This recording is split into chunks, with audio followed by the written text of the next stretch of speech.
बिस्मिल्लाहिर्रहमानिर्रहीम, अस्सलाम वालेकुम। डोनाल्ड ट्रंप ने कहा है कि मेरे रोंगटे खड़े हो गए हैं आयतुल्लाह अली खामनाई का जनाजा देखकर।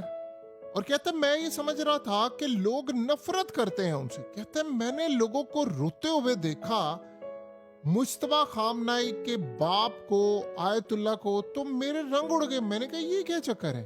कहता मैं हैरान हो गया, मैं तो समझता था कि पूरा ईरान उसे नफरत करता है।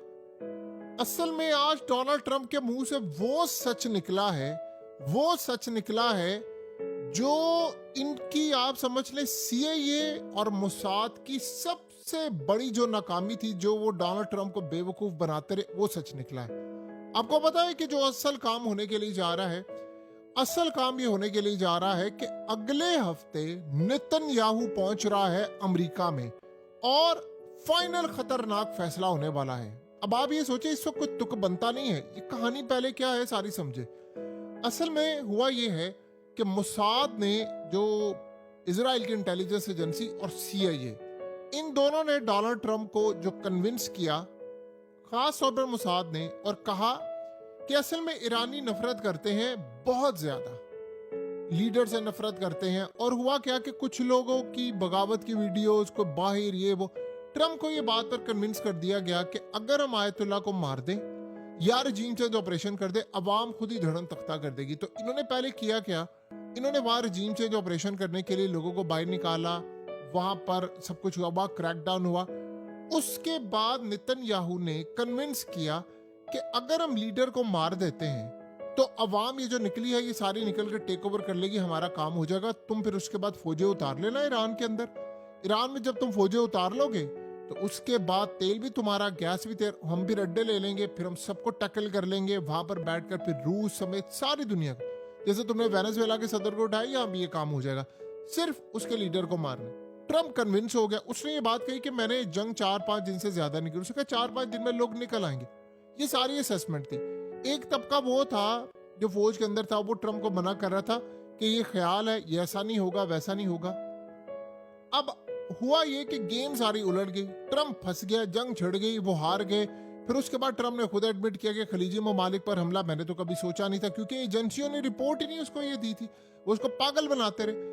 अब हुआ ये है कि आयतुल्लाह अली खामनाई, जो उनका जनाजा है, रसूमात जारी हैं, उनमें जो बंदा आया है, 1.5 से 2 करोड़ बंदा आया है, स्कूल भर गए हैं, मसाजिद भर गई हैं, इतना बंदा निकला है, इतना बंदा निकला है, और रो रहे हैं जिस तरह लोग, तो ट्रंप की आंखें फटी की फटी रह गई हैं।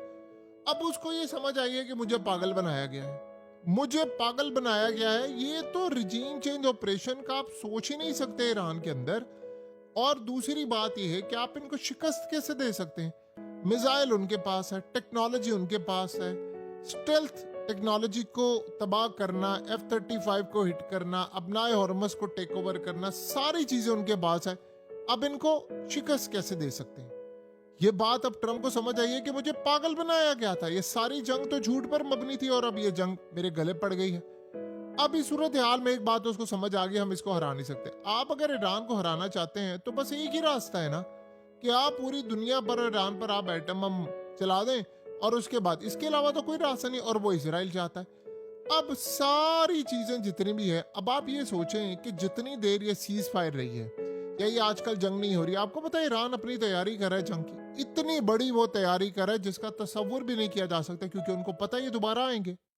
ये असल में वो चैलेंज है जिसने अमेरिका को इस लेवल पर लाकर पहुंचाया है, उड़ा दिया है। और अब ट्रंप को ये बात समझ आ गई है कि अब तो हम ये लड़ नहीं सकते, भूल जाएं, सारा कुछ फ्रॉड था। एक तरफ तो ये हो गया मामला। दूसरी जानिब आज इंटरनेशनल मीडिया में जो खबर ब्रेक हुई है, उसने कहा है कि डोनाल्ड ट्रंप को ये कहा गया कि ये जो ईरान में इस वक्त जनाजा हो रहा है, यहां पर आई हुई है सारी लीडरशिप, एक ही बार में तुम सबको मार दो। और ये किसने कहा होगा? जाहिर सी बात है इजराइल के अलावा तो नहीं कोई कह सकता। तो ट्रंप ने कहा है कि नहीं, ये मौका ठीक नहीं है। अगर यहां पर हुआ तो फिर हमारे खिलाफ जो जंग छिड़ेगी, क्योंकि देखिए इसमें सऊदी अरब भी आया है, ओमान भी आया है, पाकिस्तान भी आया है, तुर्की भी आया है, यानी 70 से ज्यादा ममालिक के लोग आए, जॉर्जिया का प्रेसिडेंट तक आए, सारे लोग आए। यहाँ जब आप मारेंगे तो जाहिर सी बात है वो डिप्लोमेट आए हुए हैं, सफीर आए हुए हैं, इंडिया का डेलीगेशन आया है, ये सारे लोग भी तो असरअंदाज होंगे, तो वो तो फिर अमेरिका और इजराइल के खिलाफ जो जंग छिड़ेगी वो तो फिर आलमी जंग होगी कि आपने जनाजे पर हमला किया है। और वो भी तब जब सीज फायर अनाउंस हो चुका हुआ, दस्तखत हो चुके हुए। ये है ऐसा सूरत हाल। अब जरा उस पार्ट पर आते हैं जो खतरनाक होने वाला है। और वो पार्ट क्या है? वो पार्ट बेसिकली है जो अब नेतन्याहू करने जा रहा है। नेतन्याहू पहुंच रहा है अमेरिका, और वहां पर पहुंचकर वो अब ट्रम्प को कन्विंस करने जा रहा है कि अब जंग में उतरने का टाइम आ चुका हुआ है। हमारे पास अब कोई सूरत हाल नहीं है बाकी, हमारे पास टाइम की बहुत कमी है और अब हमें जंग में उतरना है। और उसके अलावा ट्रम्प ये कह रहा है कि मुझे पता है नेतन्याहू आ रहा है, मैंने नेतन्याहू को बता दिया है बॉस कौन है। यानी ये असल में डैमेज कंट्रोल करने की कोशिश है। देखिए, इंटरनेशनल एक परसेप्शन बन चुका है कि इसराइल के ताल्लुकात अमेरिका से खराब हो चुके हैं, इस सबको पता है। और ये बात सबको पता है कि नेतन्याहू के हाथ में लगाम है, ट्रम्प के हाथ में लगाम नहीं है। ये परसेप्शन भी अब जाहिर सी बात है इजराइल के लिए भी एक खतरनाक हो गया है। इस मुलाकात का एक मकसद ये है कि नेतन्याहू को, यानी ट्रम्प नेतन्याहू को ईरान डील से मुतल्लिक इत्तेमाद में ले और उसको कन्विंस करे कि देखो अब ईरान से हम अगर जंग करेंगे तो ये बड़ी तबाही होगी हमारी, क्योंकि खलीजी ममालिक अब अपने ताल्लुकात बेहतर बना रहे हैं ईरान के साथ। उनको पता है ईरान ने यहाँ पर रहना है, लड़के हम इनके साथ रह नहीं सकते, दोस्ती बनानी पड़ेगी, अच्छे ताल्लुकात कायम रखना पड़ेंगे। उसके लिए पाकिस्तान की मदद लें, तुर्की की मदद लें, चाइना की ले, रशिया से ले, जीसीसी सारे मिलकर काम करें, सबके साथ ताल्लुकात हो। अब हम ये गलती नहीं कर सकते, क्योंकि ट्रम्प असल में दोहरी मुसीबत का इस वक्त शिकार है। अगर ईरान अमेरिका डील होती है तो इसे खदशा है कि इसराइल से अगले इलेक्शन में हराने के लिए लॉबिंग करेगा, जो होने के लिए जा रहा है। और जाहिर सी बात है उसको फारिग करा देंगे और वैसे उसके स्कैंडल फिर ले आएंगे। अभी तो आप ये सोचे ना, अभी तो क्रिप्टो का स्कैंडल इतना बड़ा है, ये छोड़े सारी बातों को, तोशाखाना। जिस दिन इजराइल ने चाहा ना कि ट्रम्प को बसाना है, तो सबसे बड़ा स्कैंडल तो ये आ जाएगा ना कि ये जो ईरान जंग के अंदर इसने सारी चीजें, market, stock market, gold trade, सब कुछ मैनिपुलेट किया, पैसा बनाया इसके हवारियों ने, वो एक ही स्कैंडल आएंगे और इसका घर जाना ठहर जाएगा। दूसरी बात यह है कि अगर ये जंग में उतरते हैं तो अमेरिका का बचेगा कुछ भी नहीं, अभी तक नहीं बच रहा, तो बात की सूरत हाल क्या है? अगर ईरान अमेरिका की डील होती है तो इजराइल को यह बात का सबसे ज्यादा खदशा है कि ईरान मजबूत से मजबूत और होता जाएगा, उसको पैसा मिलेगा, वो मजीद आगे जाएगा। इस वक्त जो जाहिर सी बात है पूरी दुनिया देख रही है कि इजराइल को शिकस्त हुई है, अमेरिका को शिकस्त हुई है बड़े पैमाने पर, तो वो सारे के सारे इस बात पर कन्विंस हो जाएंगे कि ये सूरत हाल कितनी ज्यादा खतरनाक है और ईरान आने वाले मुस्तकबिल में बहुत मजबूत होगा। तो अब असल मसला ये है कि इस लॉबिंग को रुकवाना भी एक मकसद है। अब नेतन्याहू, देखिए, नेतन्याहू को ट्रम्प यही कहेगा कि डील एक धोखा है, कुछ नहीं, एक दफा मिड टर्म इलेक्शन हो जाए फिर मैं ये करूंगा। जबकि नेतन्याहू को पता है अक्टूबर में उनके अपने इलेक्शन है, उनको ये बात अच्छी तरह पता है कि हमें उस इलेक्शन में जीतना है और उसके लिए मुझे क्या करना है। अगर नेतन्याहू फारिग हो जाएगा तो फिर क्या है? देखिए, नेतन्याहू इस वक्त असल में बड़ा अपसेट है, क्योंकि ना वो जंग जीत सके और इजराइल के अंदर जो उसके खिलाफ नफरत है वो एक अलग है।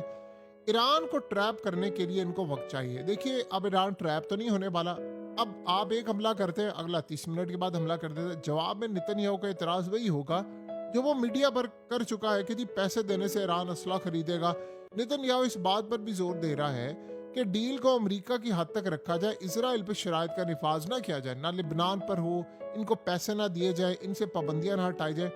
ये बात कंफर्म है कि अगर इजराइल के ताल्लुकात अमेरिका के साथ इस मुलाकात में सेट हो गए तो ठीक, अगर ना हुए तो ये फिर ताल्लुकात लंबे अरसे के लिए बिगड़ेंगे। नेतन्याहू ने कहा हमें असला नहीं चाहिए अमेरिका से, उसे कहा अमेरिका की एड नहीं चाहिए, हम अपने फैसले करने में आजाद होंगे। यहां तक कह दिया है कि अगर अमेरिका साथ नहीं देता तो अकेले जाकर लड़ेंगे ईरान के साथ, लेकिन छोड़ेंगे नहीं।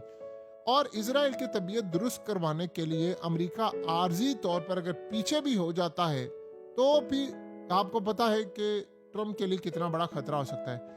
ईरान से जब अमेरिका मार खाएगा तो इसराइल वापस अमेरिका की जानिब दौड़ेगा, ये बात आप ज़हन में रखिएगा।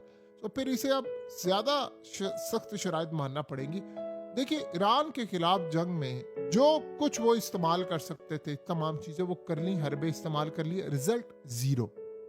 रिजल्ट बेसिकली जीरो है और ये रिजल्ट वाकई ही जीरो रहा है और इसमें कतन कोई जरा सा भी फायदा इनका होता हुआ नजर नहीं आया। तो अब आप क्या एक्स्ट्रा कर लेंगे? जिससे आपको ये सारी सूरत हाल फायदेमंद नजर आएगी। बहरहाल अमेरिका के लिए बहुत बड़ा चैलेंज है, बहुत बड़ा चैलेंज है, बहुत बड़ा चैलेंज है कि आने वाले वक्त में हालात कितने भी ज्यादा ठीक हो जाए, कुछ हो जाए, लेकिन अगर यहाँ पर हम चूक गए ना, यहाँ पर हमने कोई ये गलती कर दी, तो इसका भयानक यानी नतीजा निकले।